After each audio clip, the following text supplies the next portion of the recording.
Muy buenos días, Dylan, Michael, ¿cómo están?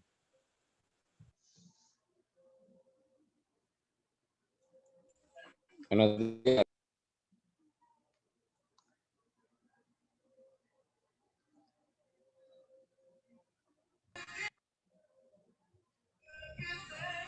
Buenos días, Linda.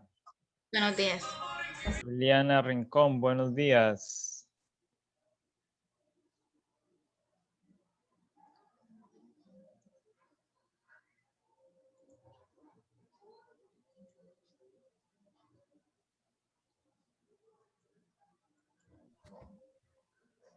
Gustavo, buenos días. Buenos días, profe.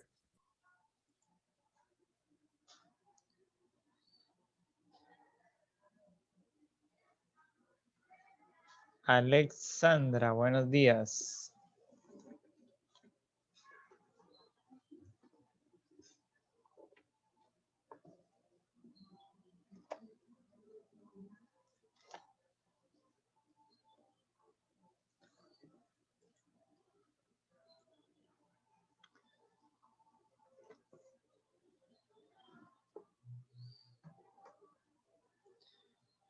Ok.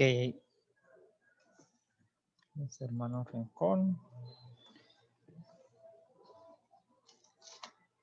En este momento les voy a invitar para que busquemos un texto en la Biblia y que lo encontramos en el libro de Josué. Vamos a ir al libro de Josué, una historia bastante conocida. Capítulo 6. ¿Alguno recuerda qué dice esta historia o de qué trata la historia? Que está registrada en Josué el capítulo 6.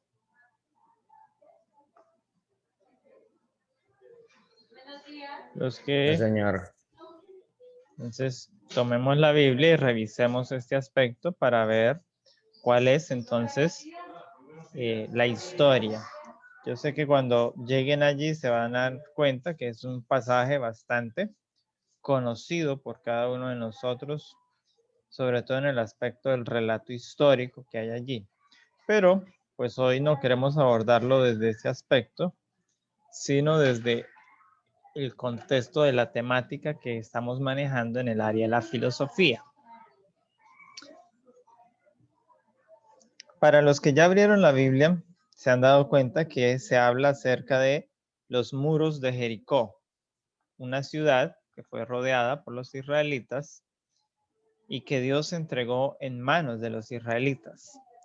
Pero la estrategia que Dios usó es una estrategia basada en condicionamiento. Porque los israelitas tenían que marchar el primer día, dar una vuelta, el segundo día volver y dar una vuelta, el tercer día dar una vuelta, el cuarto día volver y dar una vuelta, el quinto día volver y dar una vuelta, el sexto día volver y dar una vuelta. Y los que estaban dentro de la ciudad se acondicionaron o se acostumbraron, para que lo entendamos, a verlos marchar todos los días. Eso es condicionamiento. Eso ocurre muy habitualmente en muchos procesos de nuestra vida, pero no sabemos que nos están condicionando. Un caso muy real de condicionamiento es cuando somos niños. Usted lo puede observar si hay un niño en la casa. La familia, los miembros del hogar empiezan a llamarse a todos como si fueran el niño. Entonces la mamá llama al papá, ya no le dice mi amor, mi no sé qué, mi no sé cuándo, sino que le llama papá. El papá ya a la esposa también no le dice mi amor, sino que le llama mamá. De esa manera, el niño, el bebé, se condiciona para llamar a la figura paterna papá y a la figura materna mamá. Eso es condicionamiento. Y acá en este pasaje, de esta historia, de la destrucción de Jericó, encontramos en la Biblia también el condicionamiento. Así que voy a invitarles para que inclinemos el rostro y vamos a orar. Querido y misericordioso Señor, te damos gracias a ti porque eres un Dios amante, eres un Dios misericordioso, un Dios que estás dispuesto a darnos tus bendiciones. Pedimos, Señor, que tú puedas bendecir a cada uno de los estudiantes de noveno. En el nombre de Jesús, amén. Muy bien. En el relato que tenemos de la historia, pues podemos ver cómo tanto el pueblo de Israel también fue condicionado para marchar. Y muy probablemente el primer día se preguntaron, bueno, ¿y para qué marchamos? El segundo día, y otra vez toca marchar. ¿Y qué pasa? Ya dimos la vuelta y no veo que pase nada. Tercer día dieron la vuelta, no veo que pase nada. Los que estaban en las murallas conocemos que se burlaron. Ay, los israelitas se volvieron locos, todos los días dan una vuelta y no sucede nada.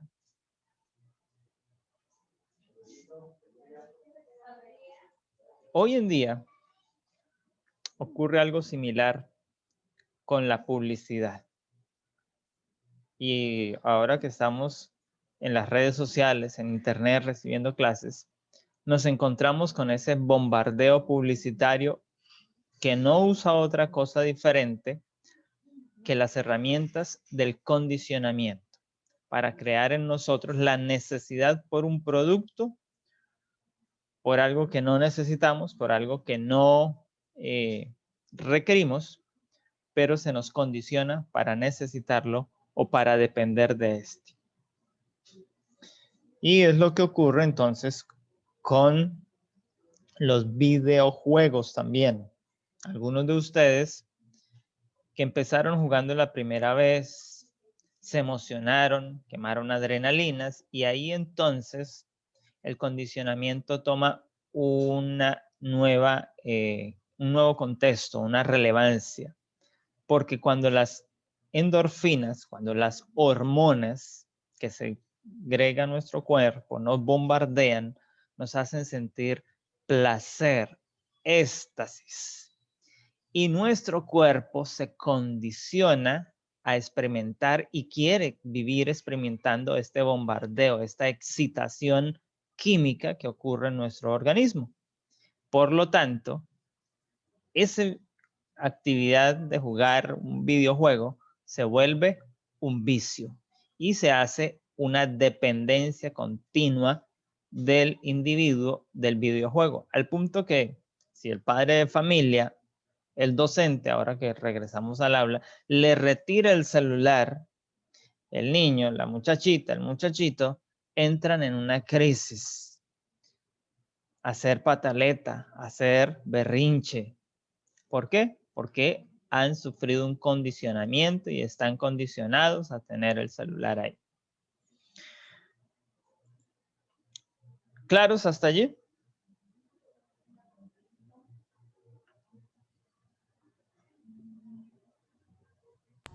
Sí, señor. Uno a la vez, no todos. Muy bien, gracias. Sí, señor.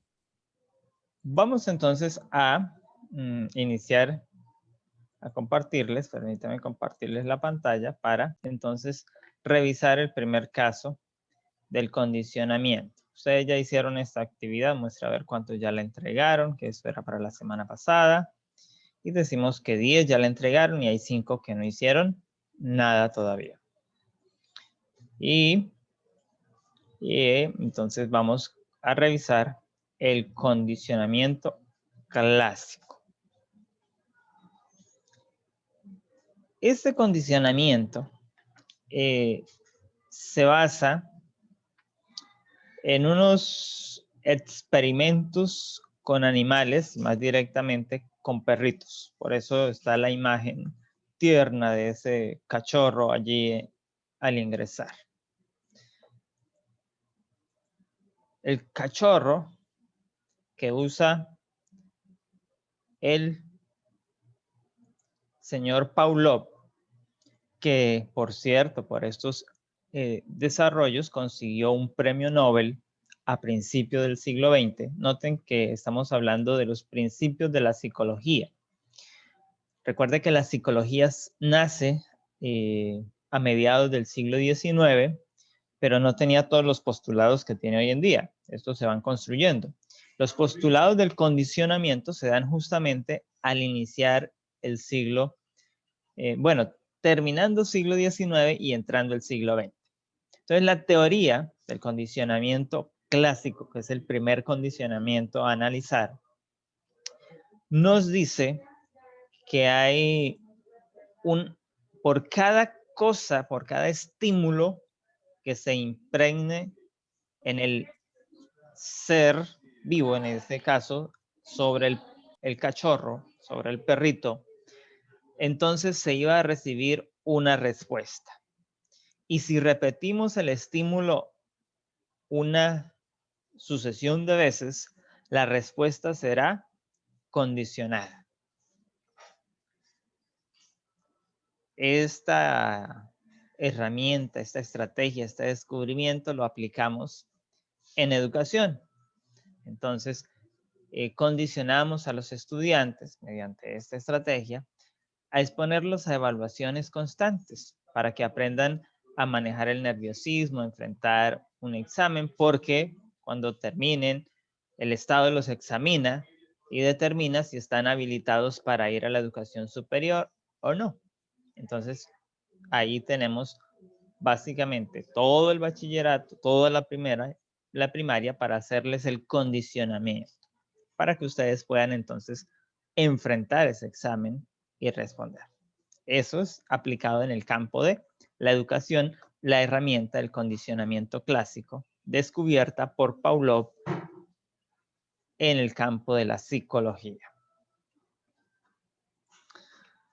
Ahora bien, entonces el condicionamiento clásico, que también suele denominarse como condicionamiento pavloviano, por su descubridor o por quien escribe cómo sucede o cómo acontece estos acontecimientos. Entonces, el estímulo respuesta debe llevar a un aprendizaje por asociación. Es decir, la respuesta es el aprendizaje. ¿Cómo lograr el aprendizaje en el perro? ¿Cómo lograr el aprendizaje en el niño? Mediante estímulos. Y hoy en día se habla mucho. Necesitamos estimular, necesitamos motivar a los muchachos para que estudien, para que aprendan. Cuando saque un 10, el papá le regala algo. Cuando pasa el periodo sin perder una materia, le felicitan, le estimulan. Ahí estamos haciendo condicionamiento. Estamos siguiendo un modelo que la sociedad ya tiene inmerso a partir de estos desarrollos que hace Iván Pavlov. Entonces, ¿qué es o cómo ocurrió, cómo se descubre el condicionamiento clásico en la psicología? Recuerden que esta es un procedimiento que realizó Iván Pavlov con animales. Y estos animales que él seleccionó eran perros, cachorros, a los cuales los exponía a diversos estímulos para obtener una respuesta. Y él empezó a observar cuál era el estímulo que tenía la respuesta deseada. Y de esa manera entonces perfeccionó lo que llamamos hoy el condicionamiento clásico. Entonces, esto permite tener un aprendizaje, una gran influencia que fue adoptada por las escuelas conductistas.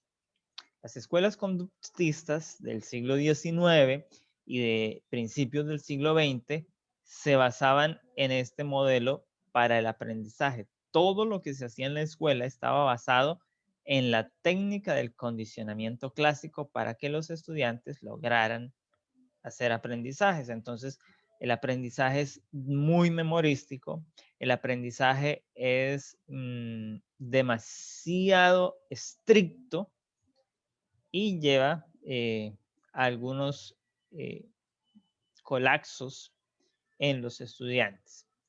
Podemos ver todavía hoy en día este aspecto, por ejemplo, en el modelo educativo, especialmente en los últimos años de la secundaria o del high school, en China, en Japón, donde al someterse al examen de estado, que aquí conocemos como IFES, los estudiantes terminan, las tasas de estadísticas demuestran que hay un alto número de estudiantes que terminan suicidándose. ¿Por qué? Porque el estímulo no logró la respuesta deseada, por lo tanto ellos consideran que su vida está fracasada y su opción es suicidarse. Entonces, eso ocurría en muchas escuelas del siglo XIX y principios del siglo XX. Por eso hoy, aunque usamos algo de condicionamiento, no está toda la pedagogía basada en el condicionamiento, sino que tenemos otros elementos que nos ayudan a aumentar. ¿Para qué otra cosa puede servirnos conocer el funcionamiento de cómo condicionar a una persona, a un animal? Si usted tiene una mascota y aplica estos principios, pues logrará domesticarla. Eso es lo que hacen los famosos domadores de perros, de caballos. Lo que hacen es aplicar condicionamiento sobre los animales para que ellos, mediante ese estímulo que le están dando, el animal aprenda a comportarse, a tener un comportamiento. Hay un aprendizaje sesgado por unos estímulos. En las personas, en los humanos, entonces nos ayuda a controlar las fobias. Entonces se hace un proceso de condicionamiento para que usted no le tenga miedo a las serpientes, para que usted no le tenga miedo a las ratas, para que no le tenga miedo a las cucarachas, para que no le tenga miedo a las moscas. Entonces el condicionamiento tiene cosas buenas, pero también tiene cosas negativas. Entonces, este es el señor Pavlov. Se lo presento. ¿Lo habían visto? No, no, señor. ¿Habían escuchado hablar de él? Tampoco. No. ¿Habían escuchado No, hablar profesor. ¿habían escuchado hablar del condicionamiento clásico? No, profe. Bueno, entonces aquí también, junto con la foto de él, tenemos una de las máximas que él deja en el campo de la reflexión, es decir, en el campo de la filosofía, y dice, condiciona a la gente para que no esperen nada y tendrás a todos excitados en la mínima cosa que les ofrezca. Y esto es lo que está usando los diferentes gobiernos en el mundo. Han condicionado al pueblo para que no esperen nada del gobierno.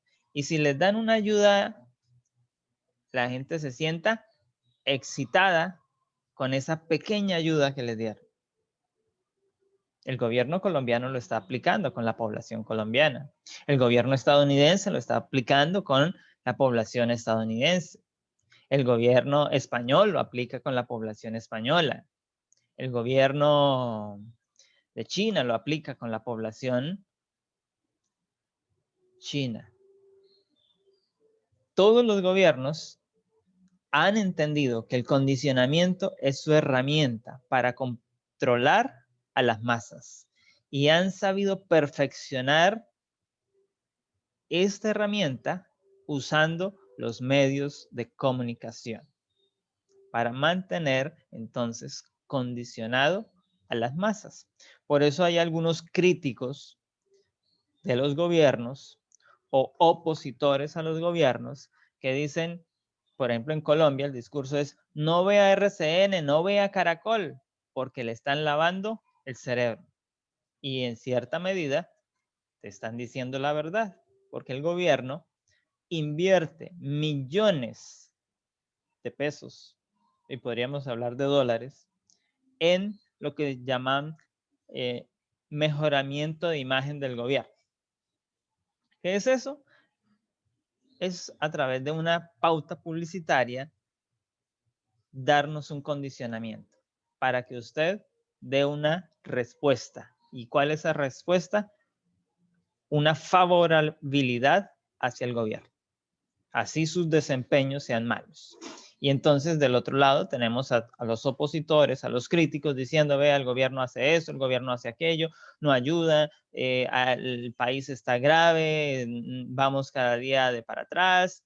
Y el pueblo no percibe eso porque está siendo condicionado a través de los medios de comunicación y a través ahora también pues de las redes sociales. Entonces también nos aparece. Usted nota que cuando estamos navegando en Facebook, Facebook también aprendió de estas estrategias del comportamiento humano y trabajan con el control de población y para ello invierten millones de dólares para lograr su objetivo, al punto que nosotros podemos estar teniendo una charla y cuando ingresamos a Facebook nos aparece una publicidad relacionada con lo que nosotros estábamos hablando, con lo que estábamos dialogando. O si usted usa el equipo y navega en Google y entra por allá a una página, digamos, para comprar o solo para enterarse de un digamos que usted quiere viajar a Bogotá y quiere ir por avión, entonces entró a la página de LAN, de Satena para ver. Y enseguida cuando entre a Facebook va a tener inmediatamente publicidad que tiene que ver con viajes en avión.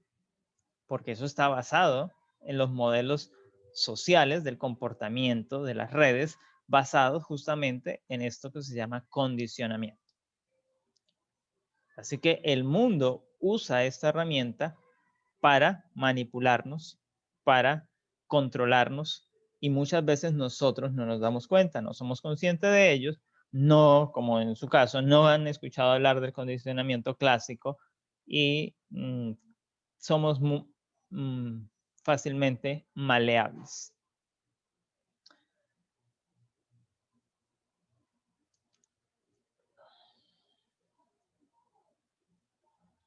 Entonces, el experimento original en qué consistía? En hacer sonar una campanilla. Una campanilla era el estímulo condicionado. Así que cada vez que se quería brindar alimento al cachorro, el perro, se hacía sonar la campanilla. El perro entonces empezaba a salivar, no por escuchar la campanilla, sino porque veía la comida, ¿no? Pero el estímulo asociado al comportamiento del perro lo que busca es condicionar una respuesta. Un día, después, digamos, de 2, 3 semanas de hacer esto, Pavlov retiró la comida y solo hacía sonar la campanilla y el perro empezaba a salivar. Es decir, el perro está condicionado. De esa manera, entonces estos famosos experimentos de Pavlov logran colocar las bases de la ciencia del comportamiento. Si queremos cambiar la conducta de un niño, tendremos que usar condicionamiento. Si queremos cambiar la conducta de un drogadicto, en los centros de rehabilitación lo que se ponen en práctica son entonces las leyes del condicionamiento. Porque son las que van a ayudar a cambiar esos malos comportamientos por buenos comportamientos. Pero es allí donde en estos años se han desarrollado diferentes métodos y muchos de ellos fueron invasivos, es decir, agresivos con los pacientes. Por ejemplo, uno de los modelos más criticados en este campo fue la reconversión, que está basada pues en modelos de condicionamiento. ¿Y qué ocurría? Habían centros especializados para terapias de reconversión. Eso se aplica o se aplicaba, ya hoy eso está prohibido en todo el mundo, justamente por lo invasivos, por lo eh, dañinos que resultaron ser y por la poca eficacia que demostraron tener. ¿Qué ocurría? Entonces, esos se desarrollaron más o menos por ahí como a mitad del siglo, digamos que mitad del siglo, de mitad de siglo XX, de primera parte del siglo XX, digamos que sobre los años 20 hasta los años 50 fue donde más auge tuvieron y se han mantenido como hasta los años 90 cuando ya empezaron a ser desaparecidos. A esos centros de reconversión, los padres de familia llevaban a los hijos que manifestaban un gusto sexual por las personas de su mismo género. Y entonces los llevaban allí para hacerles las terapias de reconversión. Y ahí les tenían una cantidad de métodos invasivos. Usted puede buscar en internet al respecto y ver cómo se usaron las tácticas del condicionamiento tan en contra de la dignidad humana. Entonces, al realizar el experimento en ocasiones repetidas, Pavlov observa la presencia, causaba en el perro empezara a segregar saliva sin tener comida presente. Eso lo realizó en un laboratorio donde el perro pues solo estaba expuesto a este tipo de estímulos. El perro no tenía contacto con la sociedad, por lo tanto, entonces no podía decirse que se asociara a otro estímulo. De esa manera, él controlaba el experimento. Así que, entonces, para poder saber si estaba en lo cierto, puso un separador entre el perro y la comida. De esta manera, el perro, no podía visualizarla. El investigador introducía el alimento por una compuerta y registraba la salivación del animal. Pero cada vez que esto lo hacía, también hacía sonar la campanilla. Entonces, aquí tenemos que Pavlov empezó a aplicar los estímulos auditivos y visuales, que entonces eran neutros, es decir, no tenían nada que ver con la salivación del perro. Pero los resultados indicaron que el perro terminó asociando el estímulo, es decir, fue condicionado a la comida. De manera que si el estímulo sonaba, estaría salivando. Si le acercaban la bandeja con la comida al perro, también salivaría. Y al igual levantaría las orejas como si escuchase la campanilla. Y aquí podemos ver entonces todo el proceso de manera animada para entender un poco lo que Pavlov desarrolló con este experimento en el laboratorio.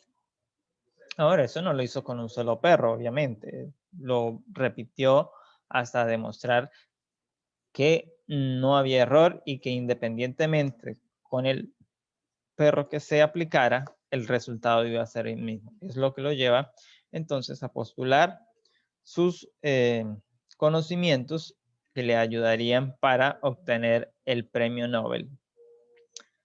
Y aquí tenemos entonces la estructuración técnica del estímulo-respuesta, de la respuesta condicionada, bueno, todo lo que está allí está.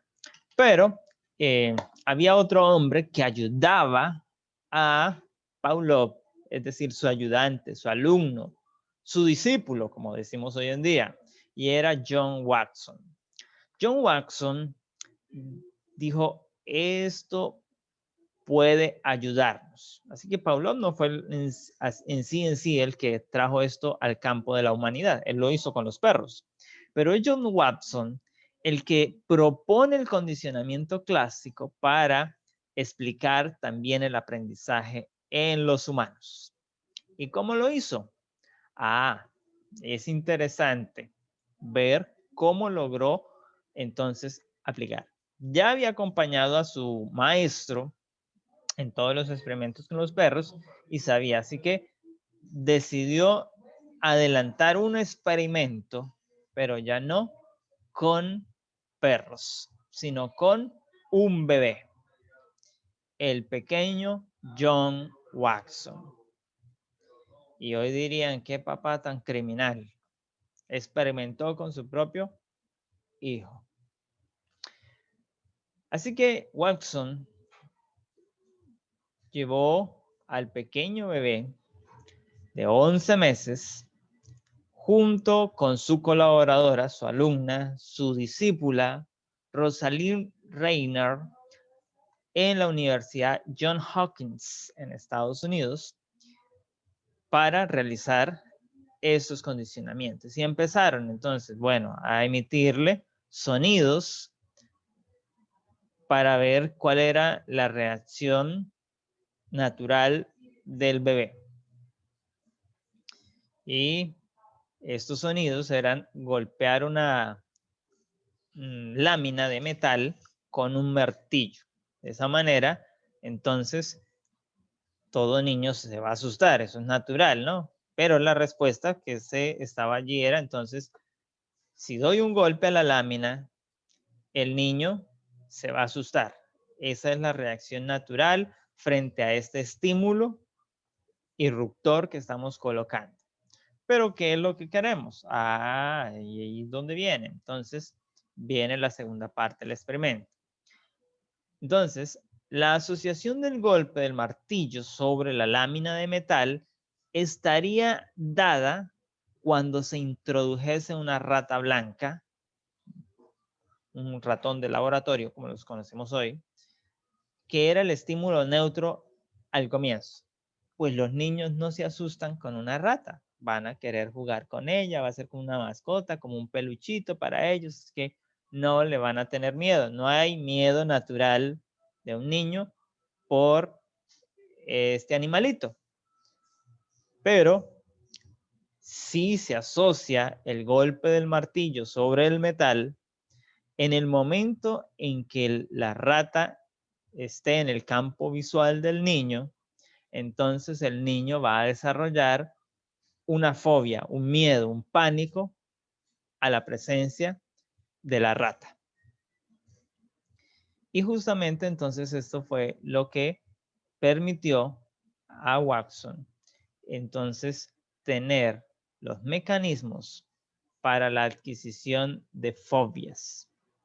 Es decir, que muchas de las fobias que nosotros hoy padecemos provienen de nuestra infancia, porque en algún momento asociamos un estímulo a este animal, a esta experiencia. No fue buena la experiencia que tuvimos y quedó registrada en nuestro cerebro y ya quedamos condicionados para el resto de la vida. Por lo tanto, él propone entonces que si se hace el proceso a la inversa, entonces debería superarse la fobia. Estos experimentos, obviamente, entonces generaron huelga. Decir que este experimento no se podría realizar hoy en día, puesto que sobrepasa los límites de la ética científica. Hoy está prohibido experimentar con humanos. Eso no es ético. Y menos es ético que el científico juegue con su hijo a hacer ciencia. Entonces, en 1913, Watson publicó el artículo en la revista de psicología y allí propuso entonces al analizar la psicología desde el análisis de la conducta observable en lugar de hacerlo desde el análisis de la conciencia. Pues hasta aquel momento, el psicoanálisis de Sigmund Freud era la técnica más usada para el análisis del comportamiento humano. Entonces, ¿en qué consistía eso? Consistía en que usted iba donde el psicólogo lo hipnotizaba, y le hacía entonces una regresión en su vida para que enfrentara la fobia o para identificar el momento en el cual usted tuvo esa fobia o empezó a presentar ese comportamiento, cuál fue esa experiencia negativa y entonces entrar a corregir. Así se venía haciendo. Eso es lo que se conoce como el psicoanálisis. Pero con el señor Watson, entonces se propone ahora que la conducta humana también puede tener un cambio si nosotros nos basamos en la observación de los patrones de comportamiento y entramos a modificar estos patrones bajo el modelo de condicionamiento. Ahora entonces lo que les mencionaba al inicio, cómo la publicidad nos condiciona. Aquí tenemos unos ejemplos. Y aquí vemos qué logran apreciar en la imagen.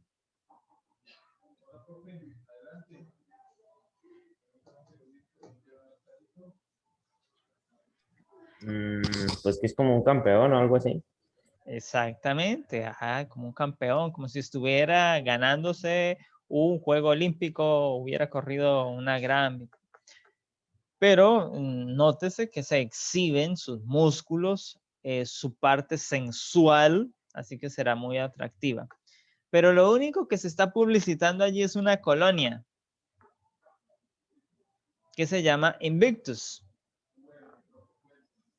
que es para caballeros. Pero entonces la táctica es que ya en otros momentos, bajo otras publicidades, a nosotros nos vendieron la sexualización.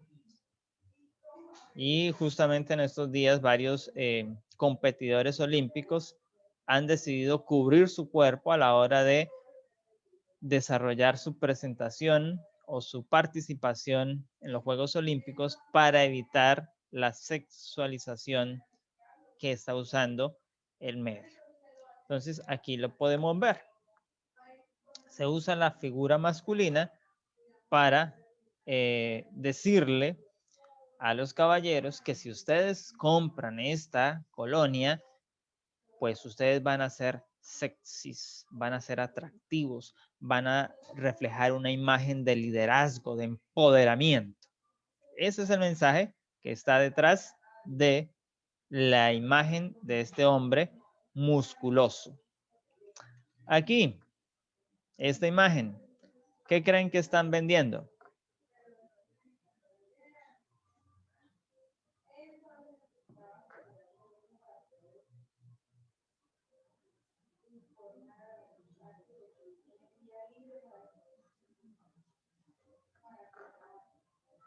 Hola. Hola. ¿Qué aprecian, ¿qué aprecian en la imagen? Un señor modelando ropa Un interior. señor modelando ropa interior. Bueno, esta publicidad, nuevamente al igual que la anterior, usa el caballero exhibiendo su dorso y pero lo que se quiere vender es la prenda de ropa interior. Resulta atractivo, resulta sexual, pero es mucho más impactante esta imagen publicitaria si se coloca en medio, digamos, del partido de la selección Colombia cuando va ganando 3-2, que la gente está eufórica, que está llena de emociones, entonces se coloca esta imagen en medio del partido. Y ahí empieza el condicionamiento publicitario, porque no es solo usar la imagen. Entonces luego, cuando usted va por la calle y la ve en la valla, en el pendón, usted va a experimentar esas sensaciones que estaba viviendo durante el partido, porque fue allí donde tuvo esa explosión de hormonas. ¿Listo? ¿Quedamos claros con ello? ¿Alguna inquietud?